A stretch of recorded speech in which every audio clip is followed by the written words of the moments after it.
Cette vidéo concerne les espaces vectoriels normés. Ce sont des connaissances que vous avez déjà acquises en classe préparatoire si vous avez fait la filière MP. Donc vous pouvez tout à fait ne pas regarder cette vidéo et passer à la vidéo suivante. Si vous avez fait d'autres filières que MP, certaines choses qui seront dites dans cette vidéo sont des choses que vous connaîtrez, d'autres sont des choses que vous ne connaîtrez pas encore. Donc je vous invite à regarder la vidéo peut-être en vitesse légèrement accélérée. Il est important en revanche que vous ayez bien compris l'ensemble des notions qui sont données dans cette vidéo. Alors commençons tout de suite pour les espaces vectoriels normés, et on va commencer par la définition d'un espace vectoriel normé. Donc on prend un ensemble E qui, cette fois-ci, n'est pas n'importe quel ensemble. Donc, pour les espaces métriques, on peut prendre n'importe quel ensemble. Là, on a besoin d'un ensemble muni d'une structure d'espace vectoriel. Donc c'est un espace vectoriel que l'on considère. On va prendre un espace vectoriel sur R, on pourrait prendre un espace vectoriel sur C, ce serait pareil. Donc on prend un espace vectoriel. Cet espace vectoriel, donc je peux ajouter les éléments, je peux les multiplier par un scalaire. Eh bien, je vais définir une fonction, grand N, qui va de cet espace vectoriel E dans R, on verra même que gratuitement c'est R+, et cette fonction est une candidate à être une norme, et c'est une norme si elle satisfait les trois propriétés suivantes. Première propriété, quel que soit x appartenant à E, je dois avoir n de x égale 0, si et seulement si x égale 0. Deuxième chose, je dois avoir n de lambda x égale valeur absolue de lambda fois n de x, où lambda est un scalaire. Et puis troisième chose, je dois avoir l'inégalité triangulaire, quel que soit x et y dans E, eh bien n de x plus y doit être plus petit que n de x plus n de y. Donc si effectivement les trois propriétés sont satisfaites, E muni de n est un espace vectoriel normé, et on note avec une double barre, norme de x égale n de x. Alors il y a une remarque, qui est une remarque, vous allez voir, d'une très grande pertinence, qui est qu'un nombre est toujours égal à 2 fois sa moitié.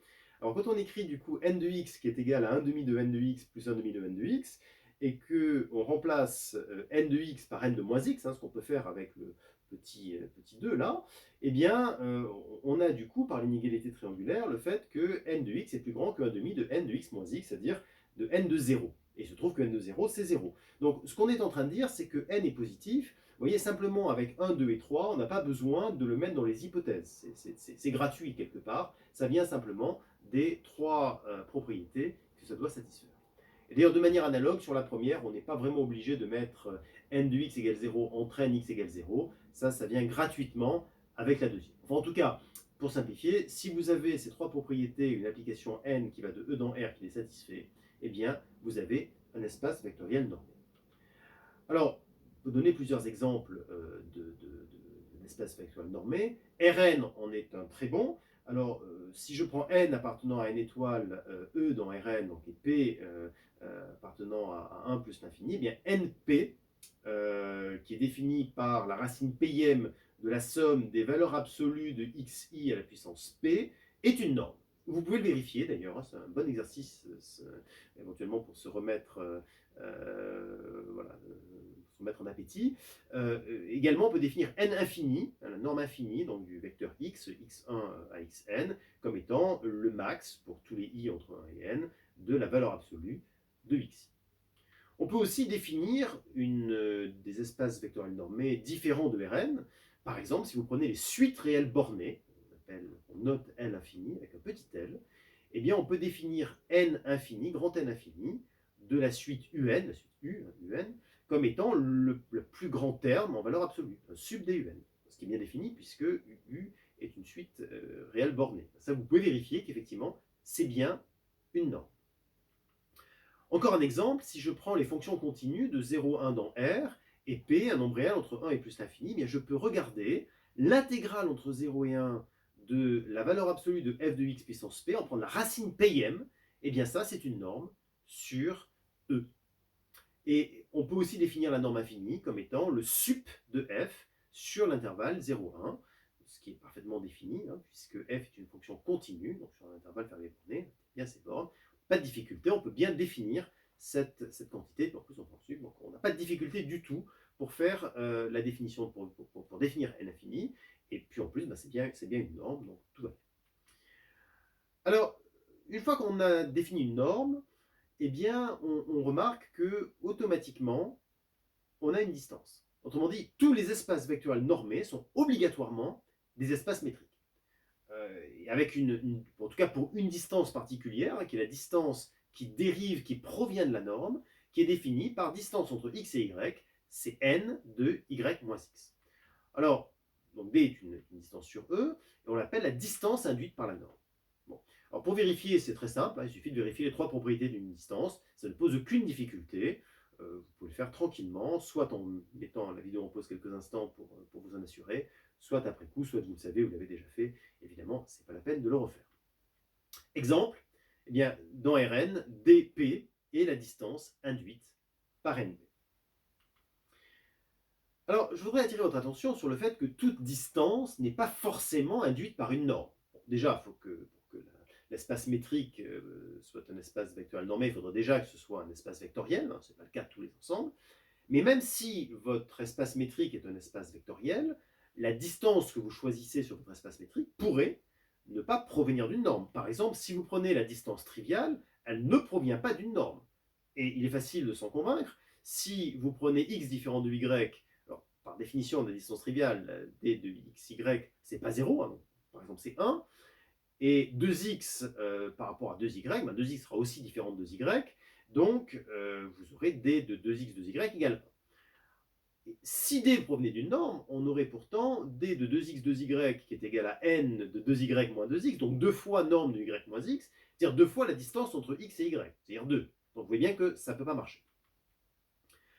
Alors maintenant qu'on a défini la notion de norme, tout comme pour les distances d'ailleurs, on peut avoir des normes qui sont plus fines que d'autres. Alors qu'est-ce que ça veut dire plus fine? Eh bien, NA est plus fine que NB s'il existe une constante strictement positive telle que NB soit plus petite que C fois NA. Et dans ce cas, on dit que donc, NA est plus fine que NB. Et si NA est plus fine que NB et NB est plus fine que NA, alors on dit que les normes sont équivalentes. En d'autres termes, NB sera plus petite que C fois NA et puis plus grand que C' fois NA. Donc on arrive à encadrer une norme par l'autre. Et puis évidemment, de l'autre côté, ça marche de la même manière. NA pour être encadré par deux constantes fois NB. Donc dans ce cas, on a des normes qui sont dites équivalentes. Une remarque, ou plutôt une proposition, c'est que être plus fine qu'eux est réflexive et transitive. Alors, réflexive, ça veut dire que NA est toujours plus fine que NA, il suffit de prendre C égale 1, ça se voit. Et puis transitive, évidemment, si NB est plus petite que, plus fine que, donc si NA est plus fine que NB et que NB est plus fine que NC, alors il suffit de regarder les inégalités et on se rend compte sans aucune difficulté que NA est plus fine que NC. Bon, donc quand on a une relation qui est réflexive et transitive, on dit qu'on a un préordre. On n'a pas un ordre parce qu'il faudrait en plus l'antisymétrie, qu'on n'a pas. Hein, c'est pas parce que NA est plus fine que NB et NB est plus fine que NA que NA égale NB. On a juste équivalence, pas l'égalité. Donc c'est pas un ordre, a priori, mais c'est un préordre. Et souvent on note avec ce symbole NB inférieur incurvé, NB inférieur incurvé NA. Alors, théorème, si je prends un espace vectoriel de dimension finie, sur R ou sur C, ce ne serait pas vrai sur Q, sur R ou sur C, alors toutes les normes de E sont équivalentes. Alors la démonstration, on la trouve à peu près partout, on met un lien dans les notes de cours, et ce théorème est très intéressant parce que dans Rn, ça veut dire que toutes les normes sont équivalentes. Alors d'ailleurs, j'ai discuté un tout petit peu de ces notions avec un ami de très longue date, hein, qui est professeur de mathématiques en P étoile à Fermat, que vous connaissez peut-être, Guillaume Brevet, on se connaît depuis 25 ans, et il m'a dit, mais John, tu sais, c'est une équivalence en fait, hein, c'est-à-dire que le théorème qu'on présente comme alors toutes les normes sont équivalentes, c'est un peu plus que ça. Si E est un espace vectoriel sur R ou sur C, alors E est de dimension finie, si et seulement si, toutes ces normes sont équivalentes. Et effectivement, il a tout à fait raison. Donc, je donne le théorème dans sa forme la plus générale. Et la démonstration, une très belle démonstration qui est mise dans les notes de cours, que vous pouvez regarder, qui permet donc du coup d'avoir l'équivalence. Donc, le corollaire de tout ça, c'est que sur Rn, les normes NP sont toutes équivalentes. Et ça, c'est vraiment un résultat très fort. Hein. Sur Rn, bon, toutes les normes ne sont pas les mêmes, bien sûr, mais elles sont toutes équivalentes, c'est-à-dire qu'on peut les encadrer avec une constante de part et d'autre. À ce stade, donc, je vais définir la notion de boule ouverte. Alors, la notion de boule ouverte, qui se rapproche bien sûr de la distance, de la notion de boule ouverte pour les distances, vous allez voir la similitude.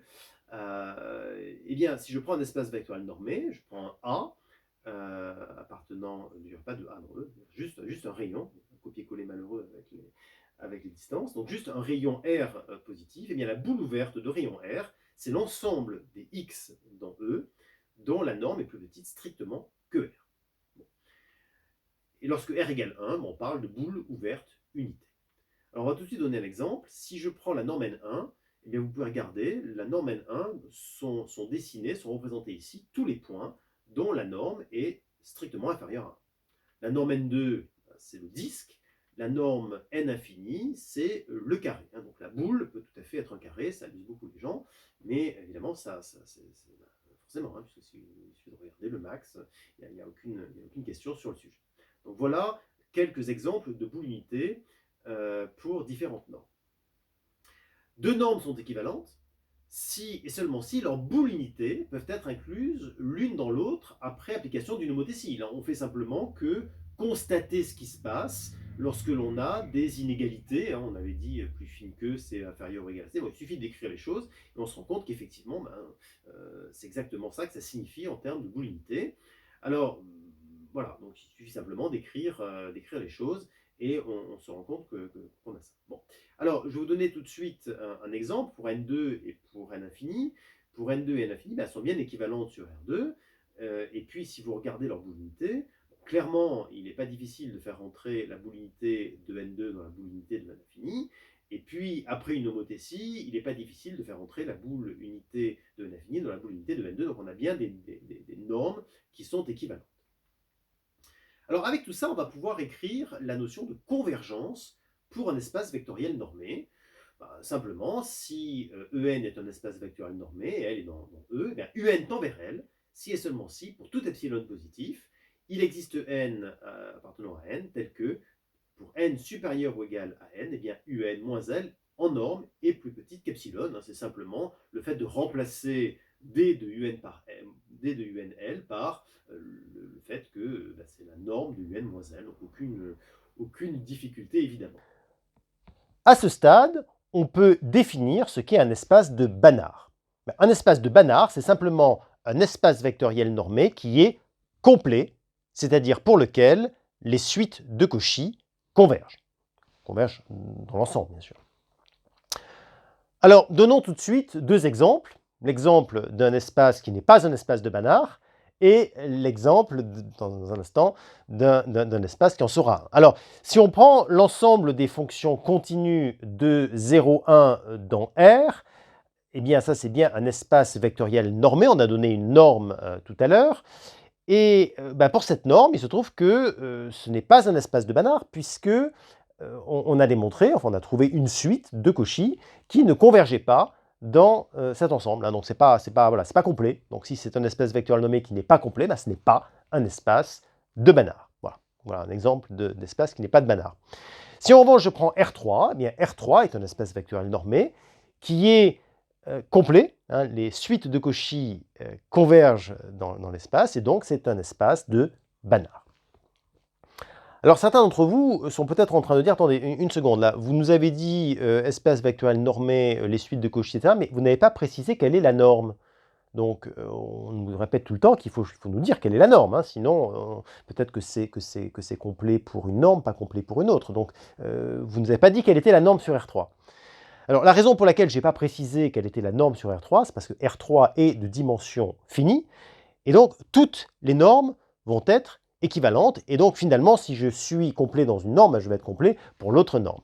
Ça nous conduit à rappeler, en tout cas à indiquer la chose suivante, parce qu'en fait, je me sers de quoi? Je me sers de la proposition qui est indiquée ici, c'est que deux normes équivalentes conduiront nécessairement à la même convergence.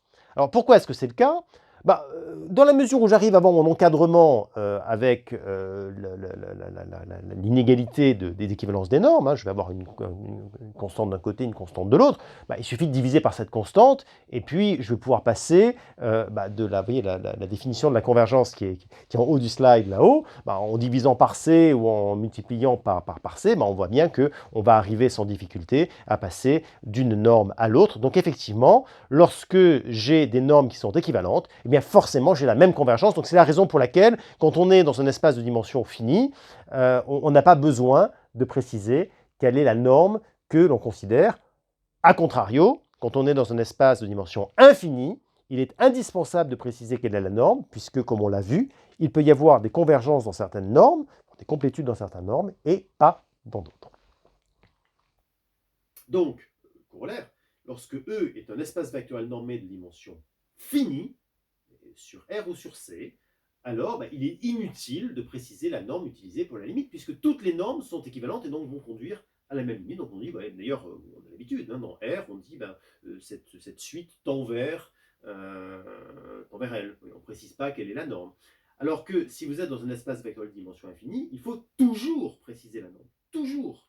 Et je vais vous donner un exemple. Si vous prenez les fonctions continues de 0 à 1 dans R, voilà. Bon.